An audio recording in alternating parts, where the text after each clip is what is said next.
السلام عليكم ورحمة الله وبركاته. أهلا بكم في قناة دروس رياضيات أونلاين.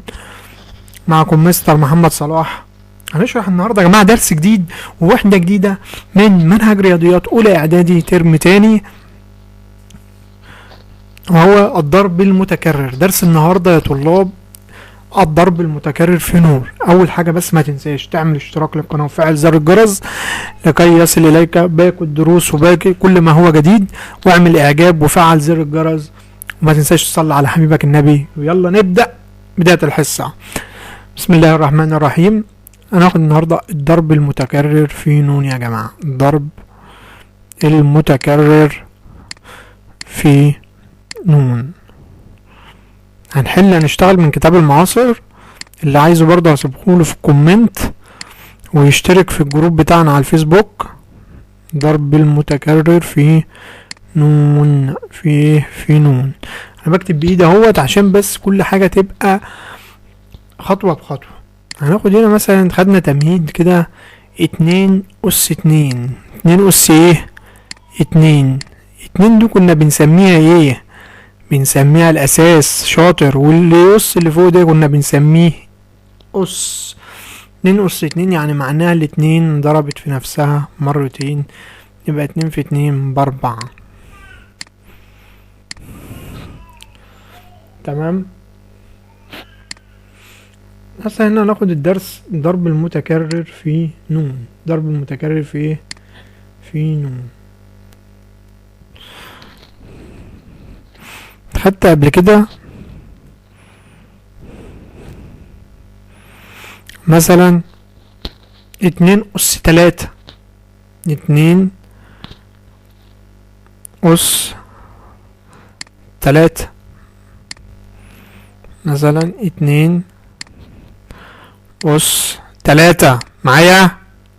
انا ضربنا الاتنين في نفسها 3 مرات، عبارة عن 2 في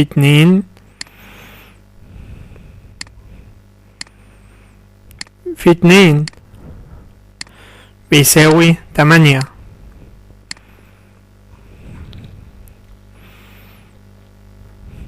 تمام. تعالى نخش على القواعد. بيقول لك ايه؟ اول قاعدة هنبدأ معانا النهاردة هي بيقول لك عارفين مثلا اذا كان، يعني هنا بيقول لك ايه؟ سبق لك دراسة الضرب المتكرر في الاعداد الصحيحة. تمام. وعلمت مثلا ان 3 أس 4 يعني 3 مضروبة في نفسها 4 مرات. 3 مضروبة في نفسها ايه؟ 4 مرات. 3 أس 4 3 في 3 يعني 3 اتكررت كعامل 4 مرات. حتى كذلك الكسر 2/3 كل أس 4، معناها ان المقدار 2/3 ضربناه في نفسه 4 مرات. تمام.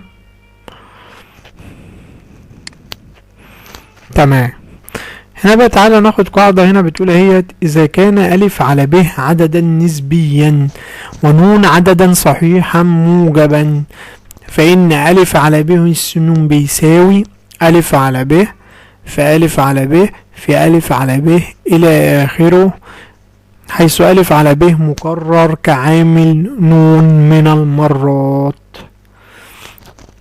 ألف على ب السنون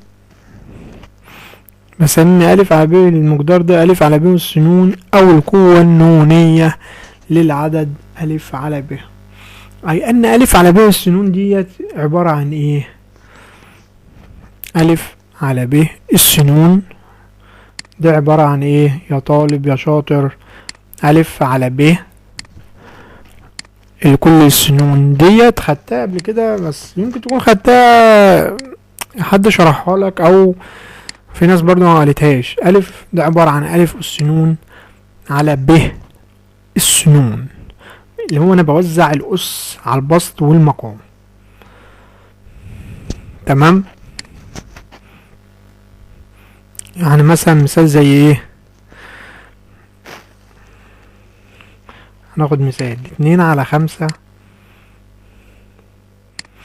الكل تكعيب. 2/5 الكل تكعيب. دي عبارة عن ايه؟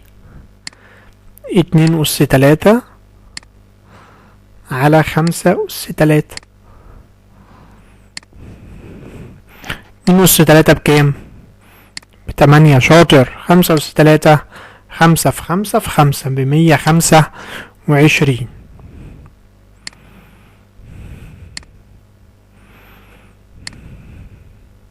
تمام. تمام. يا رب يكون الكل فاهم. اللي مش فاهم يا جماعه يكتب لي في كومنت ايه الحته اللي مش فاهمها بالظبط، ونشرحها له تاني لوحده حتى، او يخش على الجروب بتاعنا على الفيسبوك، هسيبه لكم في الديسكريبشن، ويكتب لنا ويخش يناقشنا عليه. في قاعده تاني بتقول، بناخد مثال كمان على بتاع توزيع الأس على البسط والمقام دي عشان نبقى نقفلنا الحته دي. درس سهل وبسيط تضمن فيه الدرجه النهائيه. تمام. تضمن فيه الدرجة النهائية لو مسألة جاتلك في الجزء ده 7/10 على كل تربيع. الشاطر هيقول لي هنعمل ايه؟ هنفك دماغ العدد العشري ده عبارة عن 7/10. شاطر. الكل تربيع ده عبارة عن ايه؟ 7 أس 2 على 10 أس 2. ممتاز. بيساوي 7 أس 2. 7 في 7 ب49 على 10 في 10 ب100. تمام. تمام.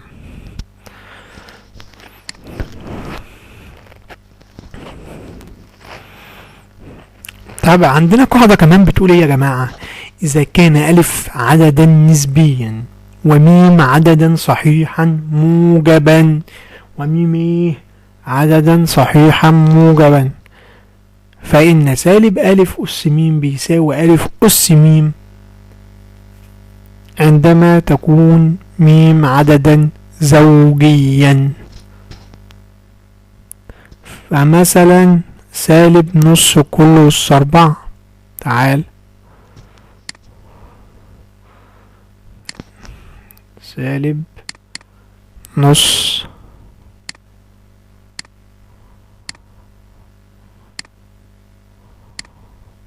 الكل أس 4. العدد الزوجي بيلغي الإشارة السالب. تمام. بيعتبر الإشارة السالب دي مش موجودة أصلا. يعني دي عبارة عن إيه يا جماعة؟ عن 1/4 على 2/4 بيساوي 1/16.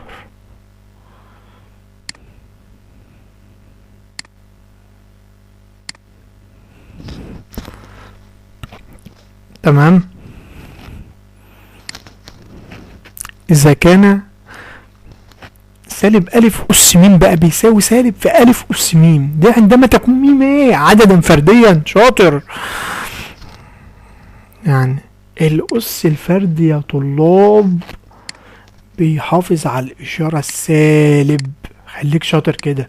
الزوج بيلغي الإشارة السالب، الفرد بيحافظ على الإشارة السالب. يعني سالب نص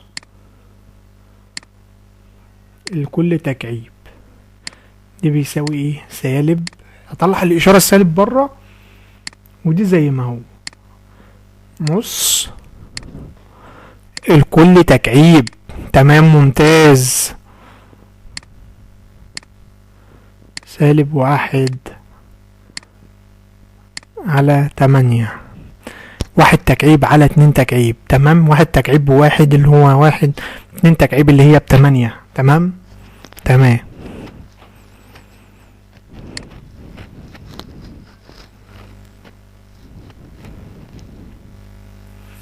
يوجد في أبسط صورة. تعال نحل المسألة دي. 2 أس 3 كل تربيع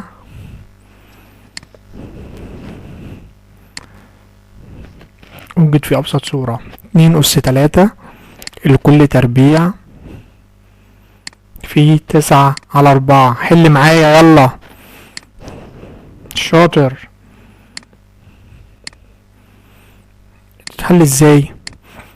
هفك المقدار ده، هنلاقيه خطوة بخطوة. يبقى 2 أس 2، أوزع الأس على البسط والمقام على 3 أس 2 في 9/4. يلا فك 2 أس 2 بكام؟ ب4. 3 أس 2 ب9. شاطر. في 9/4. ممتاز. 4 تروح مع ال4 و9 تروح مع ال9، يبقى الناتج هيبقى ب1. ممتاز يا طلاب. تمام. تعال ناخد مثال كمان. تمام.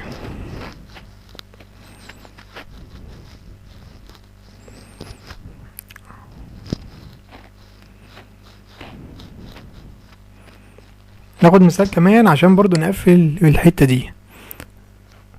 -5/4 كل تربيع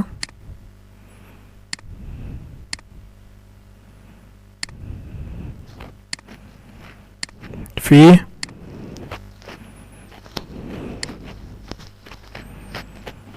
2/5 كل أس 4.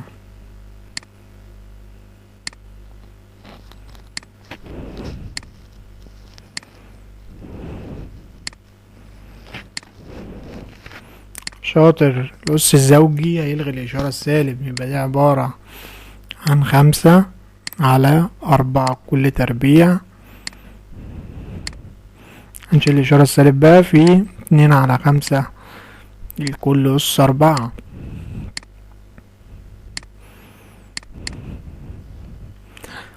5 تربيع ب25/4 تربيع ب16.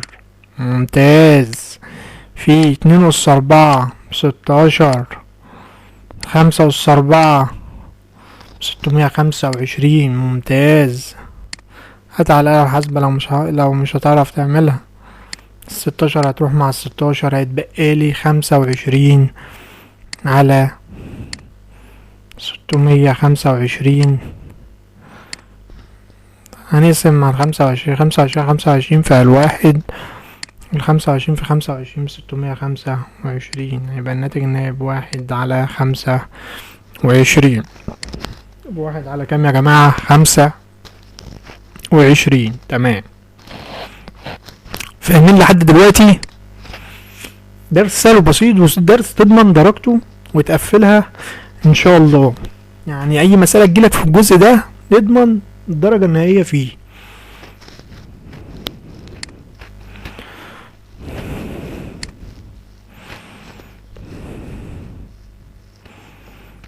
تعال بقى ناخد مثال كده يا جماعة.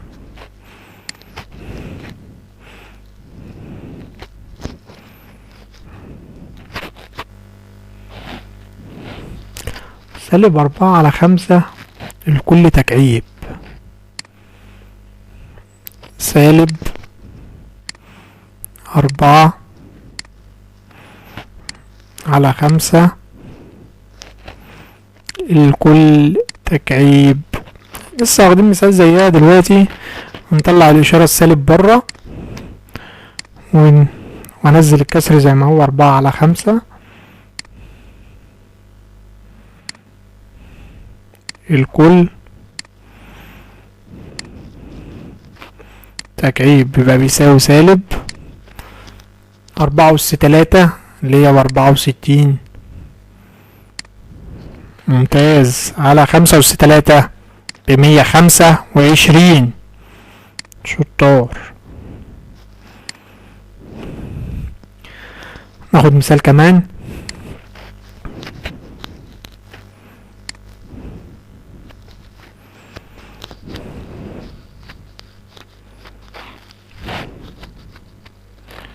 اتنين أس 4 كل تربيع.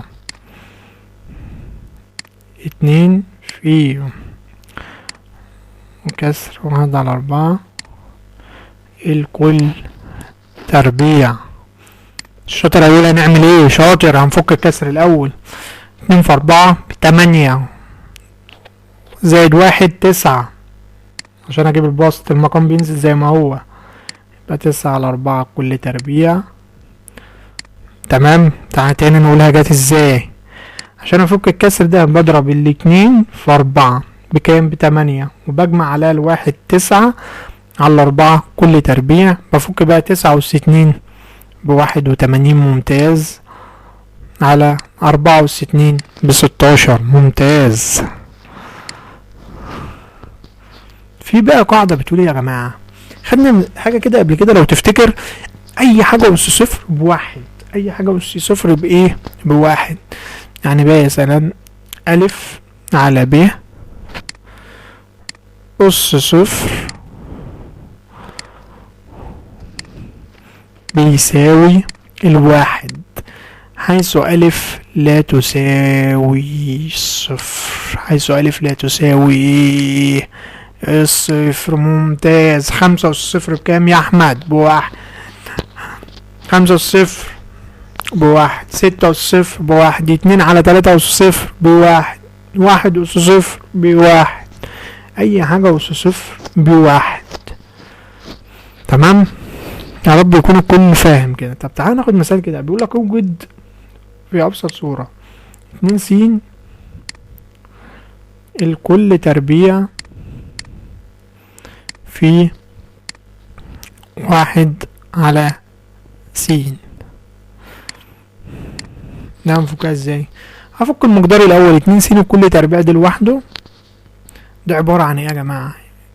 افهم معايا كده. 2 أس 2 في س أس 2 اللي هي ب س تربيع في 1/س. يلا نفك. 2 أس 2 بكام؟ ب4.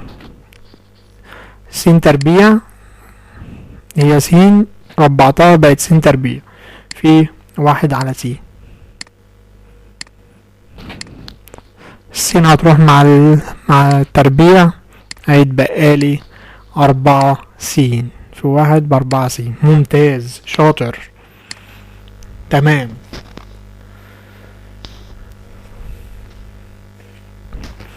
هناخد مثالين كده كمان ويبقى كده حصة النهاردة خلصت بإذن الله. كده الكل يكون فاهم يا جماعة. ما تنساش أول حاجة تعمل لنا اشتراك في القناة عشان يوصلك كل دروس الرياضيات بإذن الله. هنبدأ كل يومين كده ننزل فيديو وشرح. تابعنا هتستفاد جدا، هتضمن الدرجة النهائية. ما تنساش تعمل لنا اشتراك للقناة تاني مرة، تعمل لنا اعجاب للفيديو عشان يوصلك كل ما هو جديد. بيقول لك تعال ناخد في مثال بسيط بقى. اوجد مساحة المربع، اوجد مساحة المربع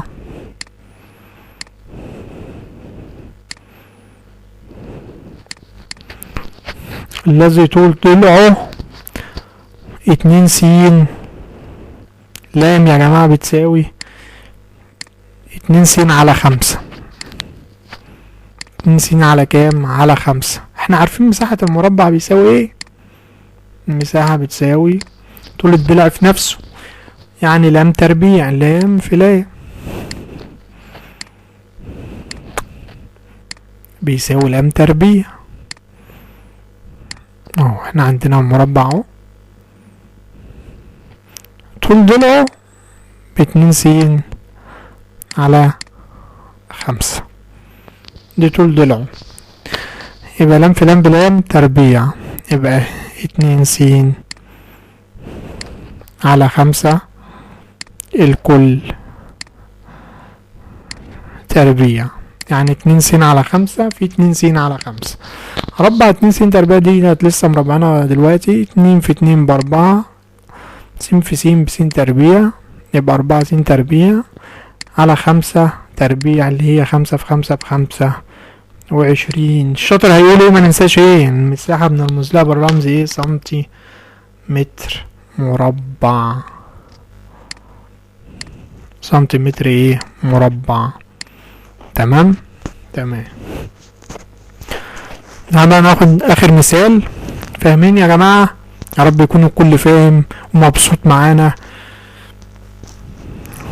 هاخد مثال. اوجد في ابسط صورة إذا كانت س بتساوي 1/2 وص بتساوي 2/5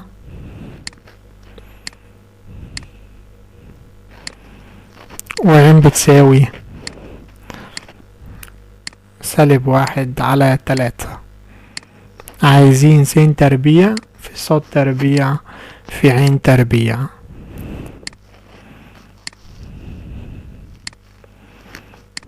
يلا على طول هربع على طول. س تربيع اللي هي 1/2 كل تربيع. ممتاز. في ايه؟ انا ماشي معاك خطوة اهو بخطوة وبكتب بايدي يعني. ص تربيع اللي هي 2/5 كل تربيع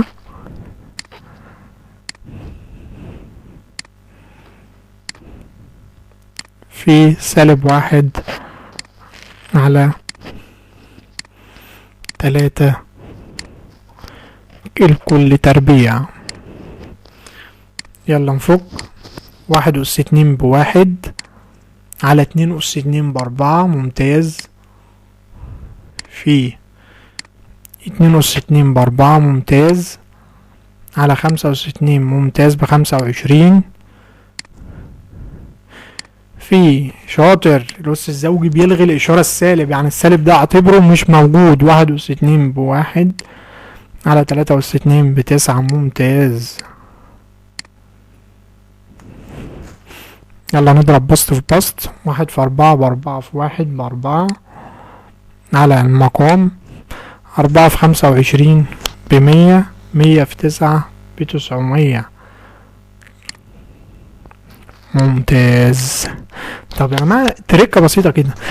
لو -1/3 دي، لو ع ب-1/3 كل تكعيب.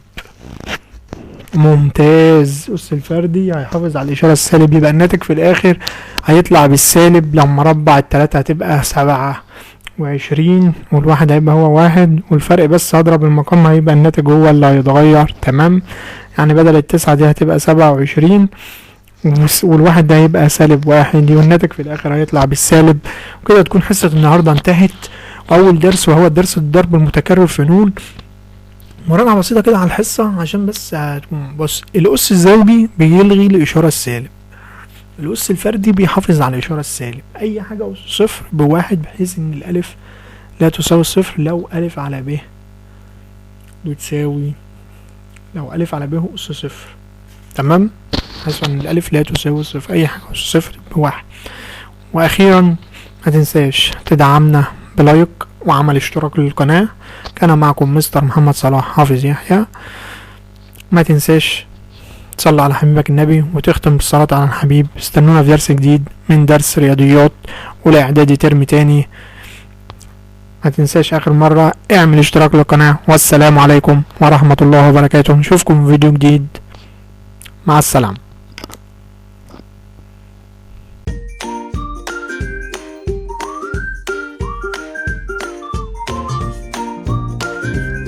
السلام عليكم. لا تنسوا الاعجاب بالفيديو والاشتراك في القناة تشجيعا لنا لنستمر بنشر المزيد ان شاء الله.